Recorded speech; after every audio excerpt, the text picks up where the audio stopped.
Պարոն Սուքեսյան, վերջին օրերին պարբերաբար տեսնում ենք սահմանափակումներ են Ռուսաստանից մտցվում հայկական ապրանքների նկատմամբ եւ նաեւ այսօր աշխատատեղերի Ռուսաստան մեկնող աշխատանքի մեկնողների հետ կապված հայտարարություններ էին լինում, մենք խնդիրները ինչպես են կարողանալու հաղթահարել։ Նախ առաջինը ես ուզում եմ ձեզ ասել, որ իհարկե հիմա գիտեք, որ ընտրություններ պետք է լինեն մեզ մոտ, արդեն 5-6 օր մնաց ընտրություններին։ Ես կարծում եմ փոխվարչապետը, որը որ գտնվում էր Եվրասիական միության համաժողովին, շատ լավ քննարկումներ է եղել, ես կարծում եմ այն քննարկումները, որոնք որ մամուլ չի հայտնվել, շատ դրական են եղել, եւ ես ձեզ ուզում եմ մի այսպիսի թվի մասին ասել, Հայաստանի Հանրապետության գործունեության արդյունքում Ռուսաստանի Դաշնության հետ այս տարիների ընթացքում մոտավորապես 1.5 միլիարդի մաքսային ծառայությունները սպասարկելու արդյունքում գումար է կուտակվել, որից 800-ն է եղել Հայաստանի համար նախատեսված։ Մնացած 700-ը Հայաստանը որպես կոմֆորտ երկիր կարողացել է այնպիսի պայմաններ ստեղծել, այնպիսի բիզնես հարթակ ստեղծել, որ եւ Ռուսաստանի Դաշնությունն է շահել եւ Հայաստանի Հանրապետությունը որպես գործընկեր ապահովել է եւս 700 միլիոն իրենց ավել գումար, 700 միլիոն դոլարի մասին է խոսքը, որովհետեւ 1.5 միլիարդի չափով է կուտակվել։ Սա առաջինը, երկրորդը, սա կոոպերացիա է, կա, որ մենք Ռուսաստանի Դաշնությունից բերում են գազ, ցորեն, Հայաստանի Հանրապետությունը արտահանում է ալկոհոլային խմիչքներ, արտահանում է սննդամթերք, միրգ, բանջարեղեն։ Ես կարծում եմ 10 օրվա ընթացքում կլուծվի, ընտրություններից հետո Հայաստանի Հանրապետության ղեկավարությունը նույնպես արդեն ընտրություններից հետո կունենա շփումներ իրենց հետ, կարծում եմ շատ արագ կկարգավորվի, պետք չի սա դարձնել եւ ինձ դուր եկավ վերաբերմունքը Ռուսաստանի Դաշնության բարձր ղեկավարության ավելի լավ վերաբերմունք էր, ավելի ճիշտ պատկերացում էր Հայաստանի Հանրապետության։ Թե ուզում եք, ես կարող եմ մի այլ թիվ նույնպես ձեզ ասել եւ ուզում եմ, որ մեր Ռուսաստանի գործընկերները, մեր բարեկամները նույնպես լսեն սրա մասին։ Այսօր ես հանել եմ մի այսպիսի թվաբանություն, Եվրոպայում բնակվում է 450 միլիոն բնակիչ։ Եվրոպայում 450 միլիոն բնակչության համախառը ներքին արդյունքը մեկ շնչին ընկնող 35,000 դոլարին համարժեք եվրո է։ Ռուսաստանի Դաշնության բնակչությունը 143 միլիոն է, իրենց համախառը ներքին արդյունքի բաժինը 18,500 էր, 600 էր, ինչքան հիշում եմ։ Ուզում եմ ասել 450 միլիոն անգամ 35,000 դոլար, դա մի այլ շուկա է, որտեղ որ Հայաստանի Հանրապետության բեռները ուղղակի չեն էլ նկատվի, եթե Հայաստանի Հանրապետության տնտեսությունը արդեն կառուցի դեպի եվրոպական շուկաներ եւ եվրոպական արտակներ։ Այսինքն այսօր արդեն տնտեսվարողները վնասներ են կրում, վարկեր ունեն եւ այլն։ Այսինքն ուզում եմ ասել, խնդիրը արդեն այսօր է, այդ մարդկանց խնդիրները ես շատ խելոք եք ասում, ցանկացած նոր հարթակ, ցանկացած նոր հնարավորություն ինքը պետք է դժվարության մեջով անցնի։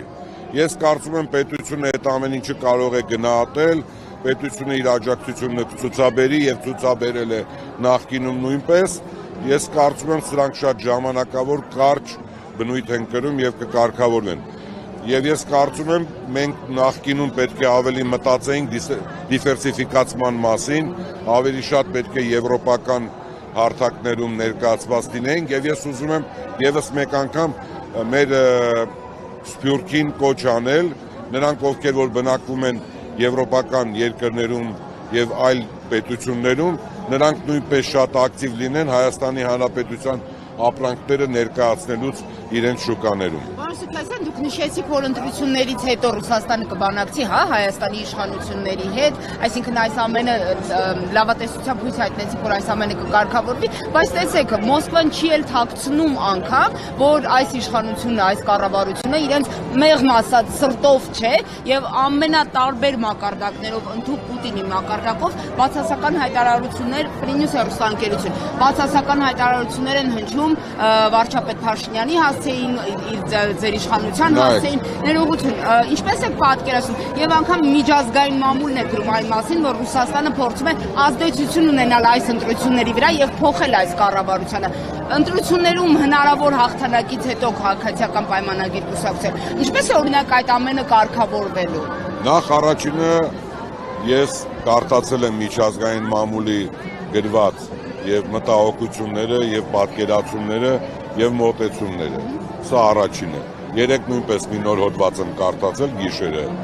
Շատ լավ պատկերացնում եմ։ Ես կարծում եմ ներողություն ցույց Որը? Reuters-ի հրապարակումը։ Reuters-ն եմ կարդացել, Deutsche Welle-ն եմ կարդացել, այդ որ 50 միլիոն ծախսել են, որ այսքան մարդ գա, այնքան մարդ գա։ Դրանք շատ դեպքերում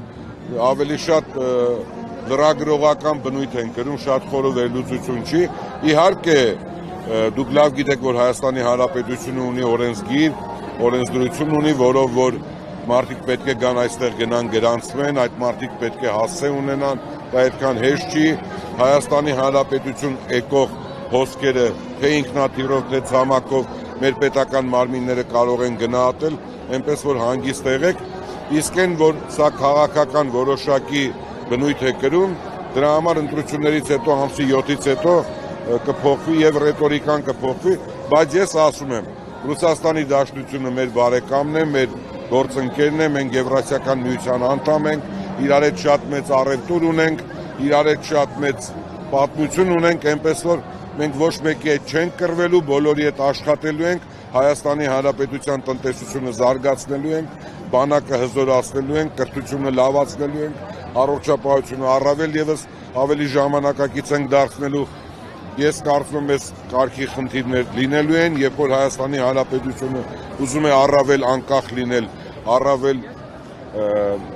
իրավասու լինել, ինքը որոշումներ կայացնի, այսպիսի խնդիրների առջև կանգնելու է։ Բայց ես կարծում եմ, մենք բարեկամական կլուծենք բոլորի հետ, ոչ մեկի հետ չենք կռվելու,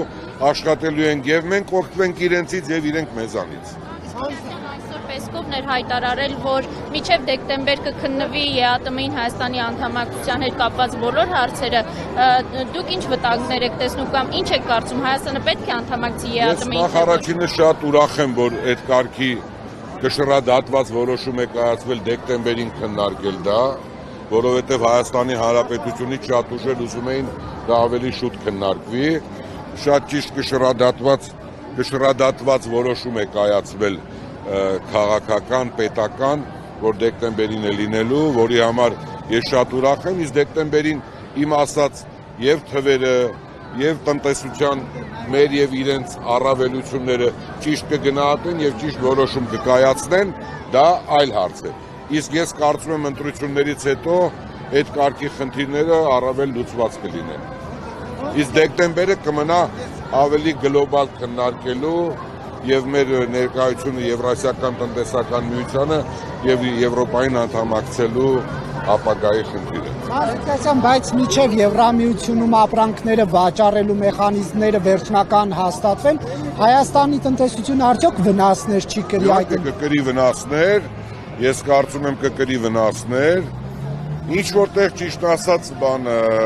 բանջարեղենի եւ մրգերի թարմը արտահանումը ես միշտ դեմ եմ եղել, որովհետև դա ավելի շատ տեխնոլոգիաներ չունեցող երկրներին է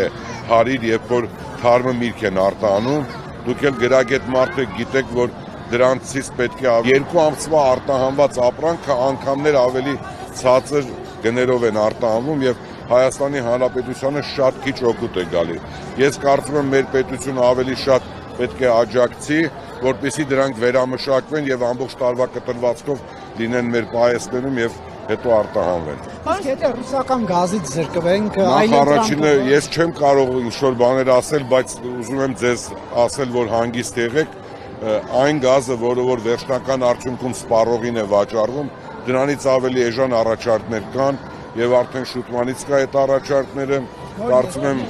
ես չեմ կարող ասել, ուղղակի ես դրսից եմ լսել, մեր իշխանությունները չեն ասել, չէ, ուրիշ երկրից, ոչ, Ադրբեջանը չի,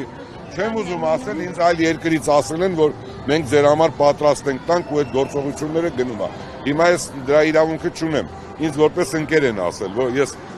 պետական պաշտոնյա չեմ այդ հատվածի, որ ես դրա իրավունքը ունենամ։ Ինձ հետ խոսելուց ասել են մենք պատրաստ ենք։ Եվ մի երկիր չի, ասեմ ձեզ, ասել են, որ մենք այս մասով ենք պատրաստ, այլ երկրի հետ կոոպերացիայով նույնպես տան, այնպես որ այդ մասով էլ համաշխարհային գները շարունակում են աճել, դա ես կարծում եմ որոշակի բալանսի է գալիս, բայց մի բան եմ ուզում ձեզ ասել, խնդրում եմ ճիշտ հասկանանք իրար, եկեք գնացեք բոլորը ձեր մամուլի կենտրոններով ուսումնասիրեք Վրաստանի վերջի 10 տարվա գազի գինը եւ Վրաստանը ումից է ձեռք բերել, ինչ երկրներից է ձեռք բերել եւ ինքը վերջնական արդյունքում սպառողին ինչ գնով է հանձնել։ Եվ ուսումնասիրեք Վրաստանը երբ որ ձեռք է բերել, ձեռք բերելու գինը, սպառողին հանձնելու գինը տոկոսային ինչքան է։ Հայաստանի Հանրապետությունը միակն է աշխարհում, որ 120% է գնի վրա տեղականը բարձրացնում գինը։ Նկատի ունեմ այլ երկրում ձեռք է բերում այլ գնով, Հայաստանի Հանրապետությունում վաճառվում է 120% ավել գնով։ Ենթակառուցվածքների առումով, բայց Ենթակառուցվածքները հայկական չի, նույն կազմակերպությանն է։ Նկատում եմ կարողանալու եք օրինակ զինվել համապատասխան ենթակառուցվածքներով թարմացնել, որպեսզի մենք զենիթ X պետությունից կարողանանք։ Ես կարող եմ ձեզ մի բան ասել։ Նայեք, այն կազմակերպությունները, որոնք որ Ռուսաստանի Դաշնությունը տիրապետում է Հայաստանում եւ սեփականատերը Ռուսաստանի Դաշնությունն է, բոլորն էլ օգուտով են աշխատում, բոլորն էլ ունեն համապատասխան տնտեսական գործնեության լիիրավ գործնեություն են ծավալում եւ ունեն օգուտներ, աշխատավարձ են տալիս իրենց պետության կառույցներից են, որոնք որ վատ կառույցներ չեն։ Դա այն կառույցները, որոնք որ Հայաստանի Հանրապետության հետ վերցնենք սորենը վաճառում են Հայաստանին օգուտով, վերցնենք ատոմակայանին համապատասխան ռեսուրս են վաճառում, վերցնենք Հայաստանում Գազպրոմ Ռուսաստանը կամ Հայաստանը նույնպես շատ օգուտով աշխատում է, վերցնենք երկաթգիծը, այնպես որ իրենք էլ պետք է գնահատեն, որ Հայաստանը ամենակոմֆորտ երկրներից է իրենց համար։ Դա հիշեցիք, էլի։ $170 են տալիս, սպառողների վրա $400։ Նոր ես դա էի ձեզ ասում, 400 չի 370-380-ա կախված դրամի, չէ, կախված դրամի կայունության է, դրամը որ կայունանում է, ձեր ասած տվին է մոտենում 400-ին։ Ես դա էի ուզում ասել, որ 120%-ով վերադիր են գալիս Հայաստանում գազը սպառողին հանձնելուց։ Աշխարհում միակն է։ Ես գիտեմ ամենացածր երկիրը 16% է ավելացնում։ Որն է։ Կարծեմ Սերբիան էր, կարող է սխալվեմ, էլի կներեք, ես պետք է թվերս նայեմ, բայց օրինակ Թուրքիան կարծեմ 50-ին մոտ էր, մի այլ երկիր կար 18 էր, երկիր կար 30 քանիս էր, որ ինքը ավելացնում է ձեռք բերելու գնի վրա, որ իր ենթակառուցվածքներով հասցնի սպառողին։ Պարոն Սուքասյան, Քոչարյանն ասում է, որ Զելենսկին չգար, հակառուսական հայտարարությունները չաներ, Ռուսաստանի ղեկավարությանը չբարկացնեիք, այս տնտեսական սանկցիաները չէին լինի։ Դուք ինչպես եք սա մեկնաբանում։ Ապրեք, շատ ճիշտ հարց եք բարձրացնում, ասեմ ինչ մտքություն կա, էլի եթե։ Նախ առաջինը Հայաստանի Հանրապետությունում այդ համաժողովը, որը որ կայացել է, այդ համաժողովի ավելի շատ տերը եղել է եվրոպական համայնքը։ Լսում եք։ Հայաստանի Հանրապետությունը որպես հարթակ է եղել եւ եվրոպական միությունն է որոշումները կայացրել ում հրավիրի։ Հայաստանի Հանրապետությունը ուղղակի որպես հյուրընկալ կողմն է եղել։ Այնպես որ դա բերել բարթել Հայաստանի վրա շատ սխալ է եւ Հայաստանի Հանրապետության իշխանությունները ոչինչ չէին կարող անել, որովհետեւ դա միջազգային նորմ է, լավ գիտեք, որ համապատասխան համաժողով է եւ այդ համաժողովի տերը կամ համաժողովին հրավիրողները եղել են եվրոպական միության պաշտոնյաները։ Կրեմլում այդքանը չեն հասկանում, որ նման ագրեսիվ Դա էլ նույնպես հասկանում են, ես կարծում եմ մեր ընդդիմությունը, քանի որ մենք հիմա այնպիսի մի ժամանակահատվածում ենք, որ նախընտրական ժամանակահատված է, ավելի շատ մեր ինչ-որ մի խումբ քաղաքական կառույցներ են սրել, ավելի շատ բարդացրել, ավելի շատ սոցիալական կայքերում դրա մասին խոսել։ Ես չեմ կարծում Հայաստանի Հանրապետության իշխանությունները եւ Ռուսաստանի Դաշնության իշխանությունները այդ նույն ռետորիկայով են կարևորությունը, օրինակ ես գնահատում եմ Ռուսաստանի Դաշնության կարևորությունը, կարծում եմ իրենք էլ գնահատում են Հայաստանի Հանրապետության վարչապետի որպես պետական գործիչ լինելու փաստը նրանք գնահատում են, իր ազդեցությունը որպես Հայաստանի Հանրապետության առաջնորդ նույնպես գնահատում են եւ ես կարծում եմ Հայաստանի Հանրապետության վարչապետն էլ գնահատում է Ռուսաստանի Դաշնության ղեկավարի լիիրավ ղեկավար լինելը այդ երկրում, այնպես որ ոչ մի խնդիր չունենք։ Իրենց երկիրն է, իրենք կառավարում են, իրենց ուզած ձևով Հայաստանի Հանրապետությունը Հայաստանն է, կառավարվում է Հայաստանի Հանրապետության ցանկությամբ եւ այն տարբերակով, որով որ մեր հասարակությունն է ուզում։ Պարոն Սարգսյան, իշխող թիմում ծանոթ են Ռուսաստանից ուղարկված նամակի բովանդակությանը, թե ոչ։ Ես ճիշտ ասած տեղյակ չեմ, որովհետև հիմա լավ գիտեք նախընտրական փուլ է, բայց այդ գիտեք ինչ կա, պետք չի բարդ դիտել այդ ամեն ինչը։ Նախընտրական է, ես կարծում եմ Ռուսաստանի Դաշնությունն ուզում է տարբեր քաղաքական միավորների միջոցով իր ազդեցությունը ունենալ։ Հայաստանի Հանրապետության քաղաքացիներն դա գիտակցում են, իրենք որոշում կկայացնեն։ Ռուսաստանի Դաշնությունը ունենա, թե ինչքան ունենա, թե չունենա։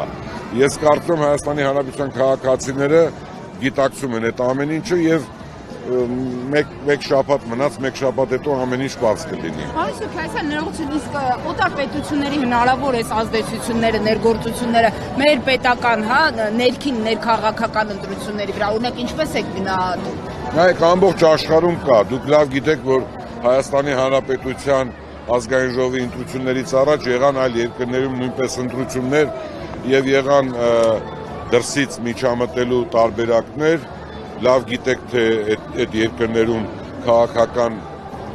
ղեկավարությունները ինչ կարգի որոշումներ կայացրեցին, ամբողջ աշխարհում կա, լավ գիտեք, որ մինչև անգամ Հունգարիայում Ամերիկայի Միացյալ Նահանգները որոշում կայացրեց օգնել նախկին վարչապետ Օրբանին։ Սա կա, ուղղակի Հայաստանի Հանրապետության եւ այլ երկրների քաղաքացիների հասունության աստիճանից է կախված։ Ինչքան են հասուն, ինչքան են ուզում անկախ լինել, ինչքան են ուզում կայուն երկիր լինել, ինչքան են ուզում այդ երկրում իրենք որոշեն, թե ինչ կարգի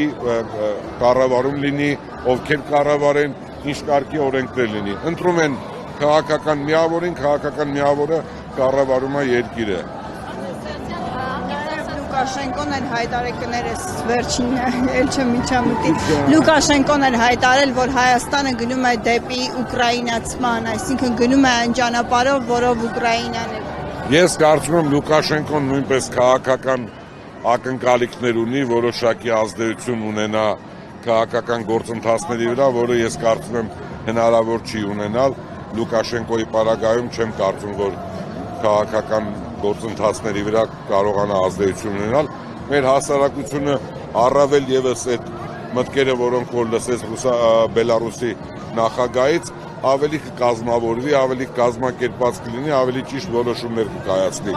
Դա իր իրավունքն է, կարող է արտահայտվել, նույնն էլ մենք կարող ենք արտահայտվել, երբ որ իրենց մոտ ընտրություններ լինի, մենք էլ մեր կարծիքը կհայտնենք։ Պարոն Սարգսյան, ներողություն, իսկ Լսեք մի բան ասեմ ձեզ, նախ առաջինը գազամուղը կառուցելու խնդիր չկա, միշտ մենք հայերով ուզում ենք ծայրահեղ վիճակներ նկարագրենք, խնդրում եմ հանգիստ եղեք, գազամուղն էլ կա, գազն էլ կա, գազը միջազգային գներ էլ ունի, տարածաշրջանային գներ էլ կան, Հայաստանի Հանրապետությունը այնպիսի աշխարհագրական դիրքում է, որ շատ հարևաններ ունեն գազ, հարևաններ կան, որոնք պատրաստ են գազով առևտուր անել Հայաստանի հետ, այնպես որ հանգիստ եղեք։